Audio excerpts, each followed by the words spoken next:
Македонската редакција на Гласот на Америка разговараше со посредникот на Обединетите нации Метју Нимец и со македонскиот преговарач амбасадорот Зоран Јолевски. На средбата немало нов предлог, а Нимец побарал попозитивна атмосфера за преговорите. Со Нимец разговараше Ведран Андоновски. Канцеларијата на портпаролот на генералниот секретар на Обединетите нации ја оцени средбата како можност за подобро запознавање, бидејќи ова е прва на амбасадорот Јолевски како преговарач. Според Обединетите нации не станало збор за нов предлог, а Нимец ја подлекол потребата од попозитивна атмосфера, без иритирачки изјави на обете страни. Јолевски и грчкиот преговарач Адамантиос Василакис се согласиле повторно да се сретнат, а датумот допрва ќе биде утврден.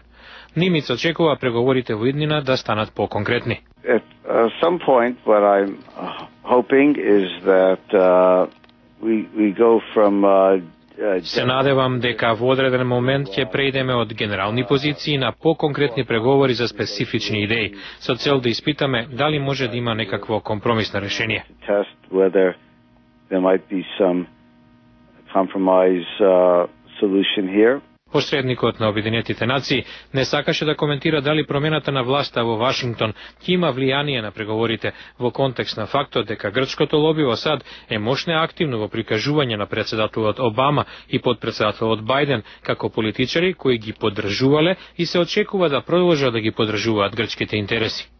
First, I'm a UN mediator, so I don't speak for Јас сум посредник на Обединетите нации, значи не говорам во име на американската администрација и не знам што таа ќе каже и ќе направи за ова прашање. Јас не можам да говорам за неа. Мислам дека во соодветно време ова американска администрација ќе ги представи своите гледишта на страните и треба да оставиме на неа да одговори на ова прашање.